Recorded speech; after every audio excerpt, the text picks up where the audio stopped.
Hey, I'm Hallie, and we're coming on the air tonight with first responders fanned out across Florida, racing to rescue people from the devastation of Hurricane Milton. Crews are fighting to get to people. Look at this. Somebody basically clinging to this cooler, what looks to be that, out in the water. This is new video just into us from the Coast Guard here. You can see them dropping this. They try to get the guy. He is now apparently in the hospital. We're going to have more on this in a second. I want to show you also another video out of Hillsborough County here, a teenager who's holding on to what looks like a piece of a fence. And you see rescuers going in, trying to get him out there. We've also got video of a mom and her 4 kids wading through the water. You see this with the help of neighbors and a news crew from our Tampa affiliate. She ended up telling them she thought she would be safe because she's so far inland. Me and my children hopped on the oven, and once we hopped on the oven, I called my mom and told my mom, I think me and my children are about to drown to death. We are learning just moments ago that at least 12 people altogether have been killed in Hurricane Milton after the storm and the tornadoes spawned from it. I want to show you this, the moment as we see some of the damage, too, that the front part of a house in Venice along the Gulf Coast just gets ripped off like it is nothing. I mean, just peeled back, peeled off like that. Other parts of people's homes just flying around. The roof of Tropicana Field in St. Petersburg totally torn through. You can see inside. A crane smashing multiple stories of the Tampa Bay Times building. Some of it's on the ground. It left this huge hole in the building itself. And then this insane scene, an alligator snapping at a man as he tried to get out of his car. See that? As he's looking to get out. I mean, this is the situation that happened in so much of Florida. Tonight, more than 3 million people are in the dark. The question is, how long are they going to stay that way? We've got team coverage tonight across Florida. We've also got our forecast with Bill Cairns. But let me start with Stephanie Gosk in Tampa, because, Steph, you're tracking a lot of these water rescues right now, right? Bring us up to speed on what we're seeing and what's happening tonight. Yeah, sure, Hallie. I'm in Hillsborough County, which is part of Tampa. But where I'm standing right now, this is not an evacuation zone. This is not near the ocean. This is not a place that is vulnerable to storm surge, but it is vulnerable to upwards of a foot of rain. And that is how much rain fell overnight here with Hurricane Milton. And what happened was places like this, neighborhoods like this, got overwhelmed by water. This is a place that people weren't used to flooding. This neighborhood, I'm told, doesn't flood much at all. Listen to what one resident told me. VAP? It's the first time I ever seen this like this. And the people who own it, I know they're going to be shocked. So you had rescue crews out here, Hallie, that had done similar water rescues for Helene on the coast, now here doing these water rescues using amphibious vehicles, using boats. And you can just see, you know, this community is out there trying to deal and get back to normal, but you can't if you've got this much water on the ground, Hallie. I mean, I'm looking at these vehicles coming through. I'm looking at the scene behind you, Steph. It's not like it is easy for these rescuers to find these people. They're dodging floods like the ones you're standing in front of, sinkholes even in some parts of the Tampa Bay area too, right?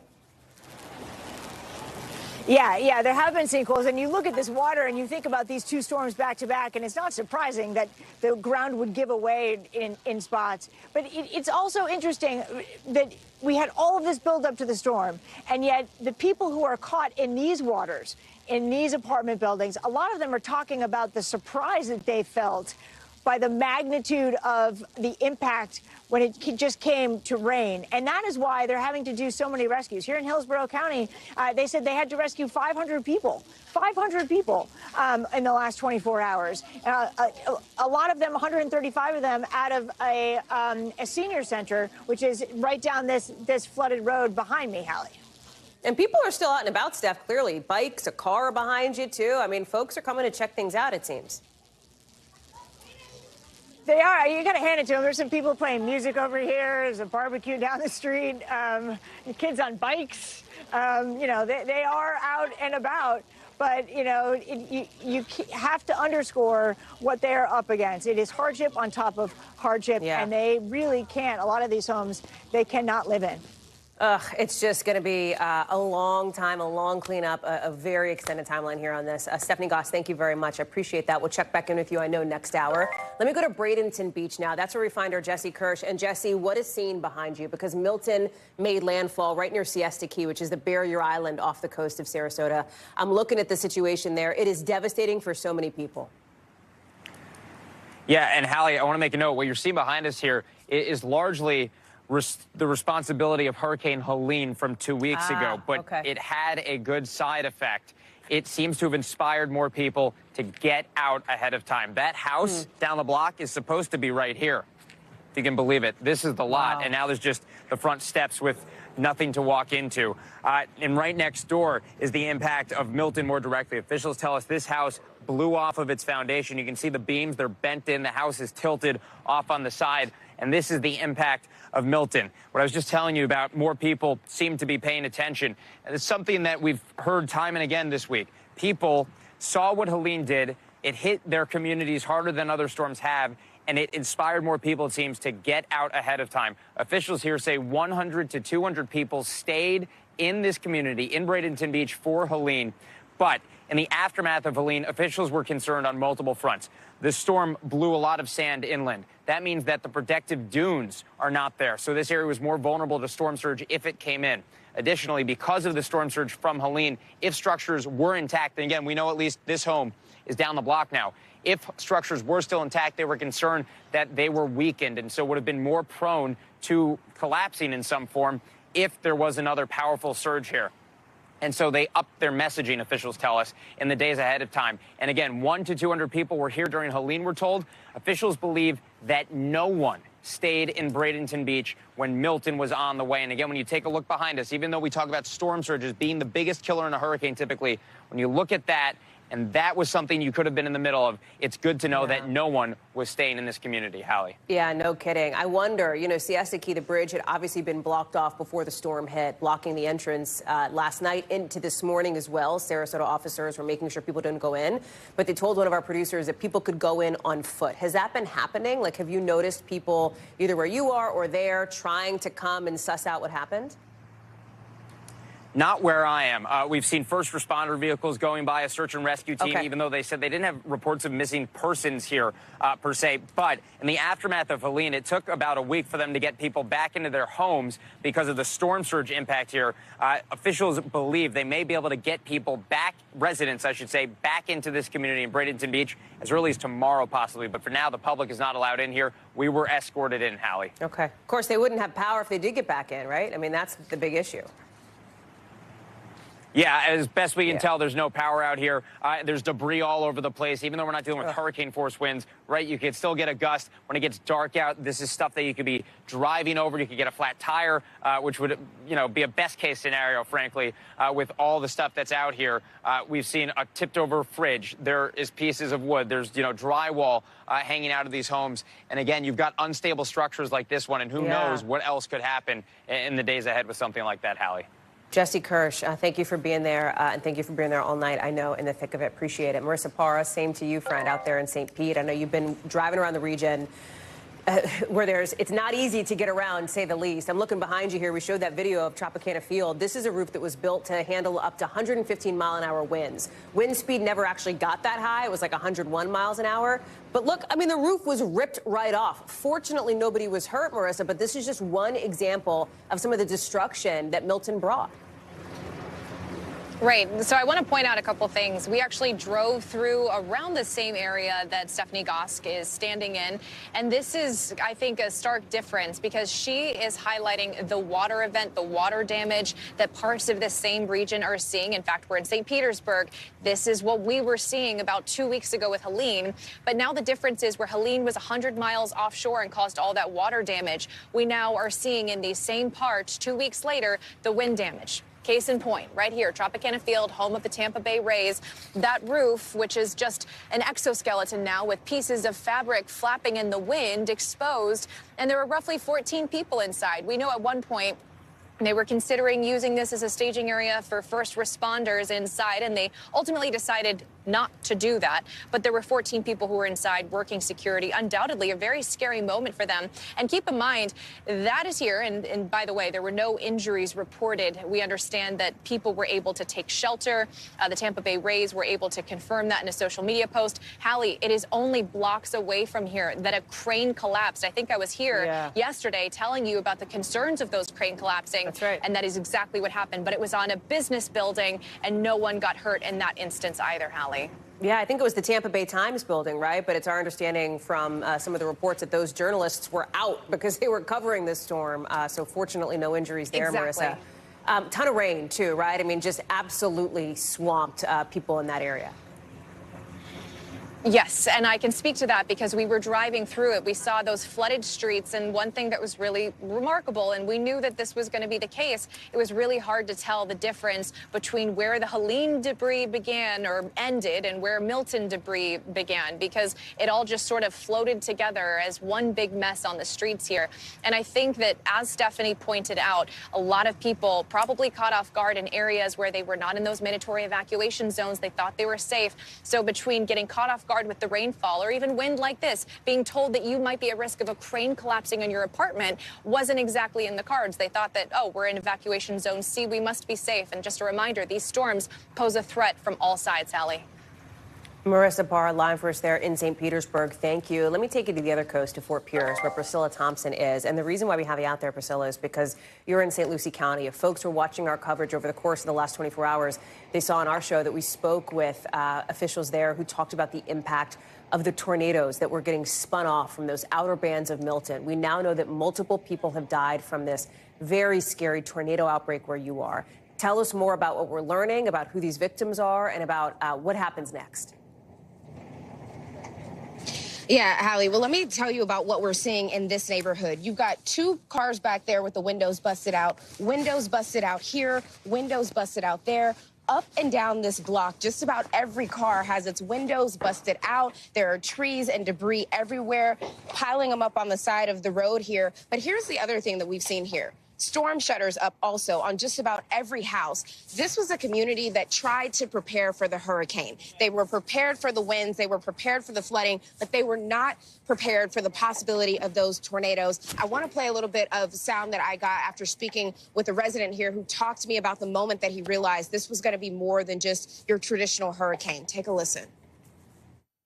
You could feel the pressure of the house on top of it, and audibly the whistling and force coming down. It lasted about a minute and a half, and it was gone. Walked outside and annihilated. The neighborhood annihilated. And just really quickly, I will say the folks in this community count themselves lucky because the community right next to it, we have drone footage showing the devastation there, houses completely gone. Police were only allowing residents in because there were teams on the ground still doing search and rescue in that area. And so certainly a lot of devastation here as the toll from the tornadoes alone is at 6. That is half of the death toll here in the state so far. Hallie? You've also got 50,000 people who don't have power in the county where you are, Priscilla. The Florida governor has said linemen from as far as the West Coast out in California are being brought in to try to help. Any sense of timeline? Yeah, that's always the big question. He says that there are 50,000 linemen who are here working to get into these areas to begin working on getting that power restored. They've also brought in 1,000 generators to help power some of this critical infrastructure. But I think, as is often the case, it is going to take time, especially as we're talking about more than 3 million people across the state without power. But I want to show you really quickly a good sign. Water utility folks here. This community still without power, but they're working to get that wastewater pumped out. And so that is a good sign here when you see utility trucks coming into neighborhoods like this. Hallie? Yeah, no kidding. You cross your fingers and hope it means that that folks will be able to get what they need sooner rather than later. Priscilla Thompson, thank you very much. Let me take you now to the Sanibel Causeway, which is connecting to one of the barrier islands off the coast with Sam Brock. And Sam, I'm looking behind you. Looks like emergency vehicles are getting through. What about people who live or have homes in that area? Yeah, so if you're a resident, you can get on and off the island, but everybody else right now cannot access it. Hallie, look over my shoulder. You got the checkpoint. This is actually the lightest that we have seen things the entire day. My guess is because there's a curfew at 9 p.m. After that point, everyone's got to be inside. But here's the reality for Sanibel Island right now. And we talk about these barrier islands as being sort of that first line that gets whacked with huge storm surge and these violent winds. Well, on Sanibel Island, this situation has no water, no electricity. There is a critical piece of infrastructure that needs to be flown onto the island to restore the electricity that allow them to start pumping water again. But these bulletins, they're warning residents returning for the first time to their homes on Sanibel, do not turn on the water. You could get sewage backed up inside of your home, and there are many cases not clear as to what level of damage they're even going to see. I couldn't tell you, because we haven't been able to get on there, how bad it is, but I can tell you that it's not unlikely that they've sustained some damage. Sanibel Island, you recall when Hurricane Ian came through a couple of years ago, the bridge was damaged. You couldn't get across the causeway, and everything was decimated. Century-old hotels and homes that have been there for so long were wiped out. I'm not saying that's the case in this instance, but we can't see right now because access is restricted. Can you give us a sense of what it was like for you overnight as you were hunkering down in the storm? Folks who watch the show know that we talked to you a little bit about how you and your crew stayed safe through Milton. Kind of give us the update there and where you're heading next. Like, as you're looking at the maps and as our teams are getting deployed to various locations, like, what's the next thing for you in your reporter's notebook? So, Hallie, I can't hear you right now. We just lost our communications, but I will tell you this. I think you're asking me about Fort Myers Beach, as long as we sort of segue to where we have been today and the places that we've seen, really the evocative memories of people that have gone through these crises. And it's pretty remarkable. These homes that have been newly rebuilt, right? Hundreds of homes all over the 7-mile stretch on Estero Boulevard held up pretty well, but many homeowners did sustain more damage. Can you imagine the idea of going back after Hurricane Helene, now after Hurricane Milton, after Hurricane Debbie? It's been 5 hurricanes in 2 years for this population of people. We caught up with one woman. Her name is Crystal Shola, and she also does need to have more repairs to her home, which was destroyed in the first place. We talked about the psychology of the situation. Take a listen. How hard is it to keep going through this same cycle over and over again? You know, it is hard. We have terrific neighbors. We all help each other. And the fact that we all love it here so much that, you know, we just keep doing it, you know. It's really, you know, it's heart-wrenching to have to keep going through this. Residents just returned, Hallie, and no doubt Crystal not the only one that's feeling that way and that emotional today. Back to you. Sam Brock, total pro, even without those comms. Sam, thank you very much. Let me go back to the studio now with Bill Cairns, who's got the forecast. I say forecast, but really, Bill, it's a bit of a sort of pulling back, looking at what else is to come here, right? If we're looking at any kind of storm surge on the East Coast and the timing here, because you look at the timing between Helene and Milton, just 13 days, that's the shortest amount between 2 hurricanes for the state of Florida ever. Yeah, and Hallie, I stare at all these pictures of the damage and aftermath of every single storm, and what's different for me is I don't know what I'm looking at. I don't know if it was from Helene or if it was from Milton. I mean, it's just a mess in so many areas. You know, a lot of people are saying that, you know, the wind damage is mostly from what happened yesterday with Milton. A lot of the storm surge is from, you know, Helene, but I don't think we've even seen some of the worst pictures from, you know, where Sam was trying to get there on Sanibel up to Captiva, and then that area south of Sarasota. We still haven't seen those pictures either. So, yeah, there was a lot of wind problems last night. So some areas of the storm overachieved and some underachieved. It's very typical. No hurricane is alike, and you can see a lot of the pictures there. Yeah. So the storm is gone. It's not tropical anymore. This was at landfall, by the way, and as we watched the storm moving in, it kind of lost the bottom half of it. You notice all the bright red and yellows, those are the thunderstorms, and that may have reduced the storm surge a little bit. We know we had a 5 to 6 foot storm surge officially in Naples and Fort Myers. We don't have any storm gauges on the coast, the tidal gauges in Inglewood or Venice, but these are the areas I'm waiting to see the pictures. If we had that 10-foot surge, this is where it occurred. But I didn't see any devastation during the day today, and we had, you know, helicopters were up and everything else, so that's good. The tornadoes, we covered this all day yesterday on the show. This was incredible, especially how strong strong some of them were. And the highest wind gust, this was about as expected with a major hurricane. It was like borderline Category 3, Category 2. And that's why we've had so many power outages with such a widespread area all the way across the peninsula to the East Coast with that. And then, Hallie, this overachieved, though. This rain in St. Petersburg was pretty crazy, that 18 inches yesterday. And that's why we saw all the pictures of people being rescued well inland, because they got caught in the inland floods. Would you say this is about what you expected, Bill, based on the forecast? Was it less bad or was it worse? How would you sort of gauge that? Yeah, we're looking at the pictures here at Lakeland, and this was from that 12 to 18 inches of rain with that eyes that came in last night. I would say overall it's kind of as expected. I think, the wind and the widespread of the rain was probably a tad bit worse. The storm surge looks like it was a tad bit less. But this forecast was pretty well done by the National Hurricane Center. They had it making landfall at 125 miles per hour, and it was 120. And it was right in Sarasota about the whole time. Tampa Bay was a close call, but they ended up missing that storm surge, so that was good. Yeah, good news for them at least, if not for others. Bill Cairns, thank you very much. Appreciate it. So here's the thing. We've been showing you all those images, right? All the video, all the pictures of everything that Milton wrecked. Fixing that is not going to be cheap. And that's partly why here in Washington, President Biden wants Congress to come back early, before the election, earlier than they had planned, to greenlight more money for FEMA and for the Small Business Administration. I think the Congress should be coming back and moving on the emergency needs immediately. And they're going to have to come back after the election as well, because this is going to be a long haul for total rebuilding. Gabe Gutierrez is live for us at the White House. Okay, let's talk about why he wants them to come back and whether they actually will. Start with why, because it's not just Hurricane Milton. There's a bunch of other stuff on FEMA's plate right now.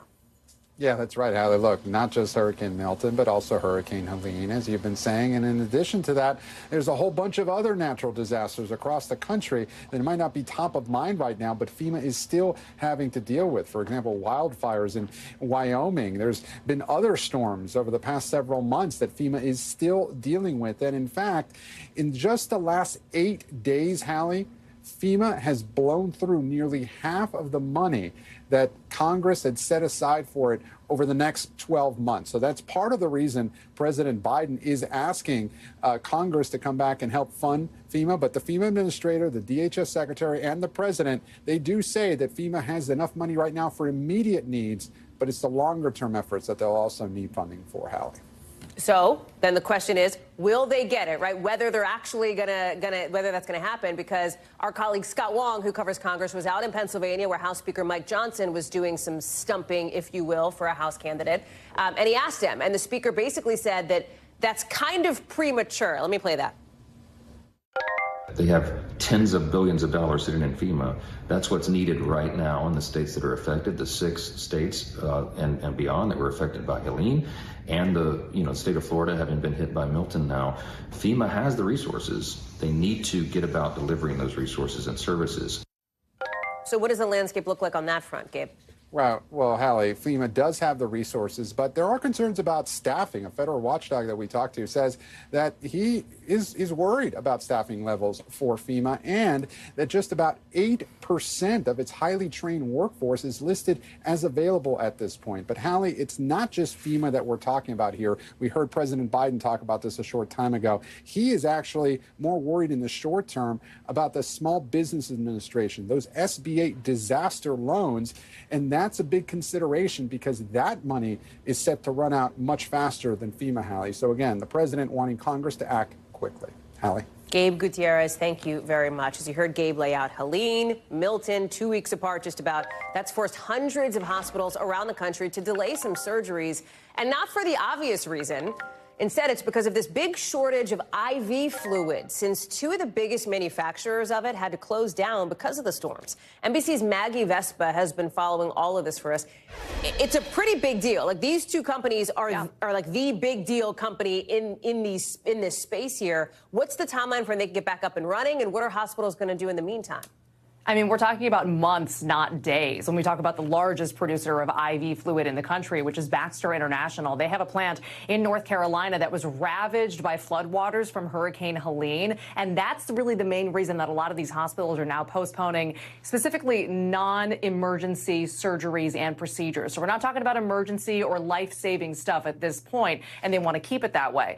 What made the problem worse was another company, B. Braun Medical, which has 2 plants in Florida, announcing this week that they were shutting those plants down preemptively ahead of Hurricane Milton, worried about basically the same thing happening to them. The good news is, Hallie, as far as B. Braun is concerned, they've just updated us that both of their Florida plants are okay. They weathered the storm just fine. They're planning to reopen them tomorrow morning. But when we talk about Baxter, they're saying they hope to be back online at full bore by the end of the year. So hopefully that works out. But a lot of people want it faster, Hallie. No, it's also not. It's not just an impact on surgeries, Maggie. There's also an effect, I think, on chronic care, like for dialysis patients, for example, right? Yeah, we met one man named Robert. He's a 67-year-old mathematician in the Chicagoland area. He has end-stage renal failure. He needs daily dialysis, and he was told last week the fluid that he had been using had completely run out. They had an alternative for him, so he had to switch quickly to a more invasive care option. But he said, based on the other patients he's met, he's really worried some people could be direly impacted by this. I'm wondering why Baxter didn't have duplication in their supply chain and another plant that they could turn to. Why just one plant? People will die from this. That you can't reach them. They can't communicate. You can't get them solution. And Hallie, he told us long term he is worried about the possibility of this shortage getting worse, but for now he's just going day by day with this thing. Yeah, Maggie Vespa, thank you so much for your reporting on that front. It is an issue that we're going to be following for sure. Thanks, Maggie. Thanks for watching. Stay updated about breaking news and top stories on the NBC News app or follow us on social media.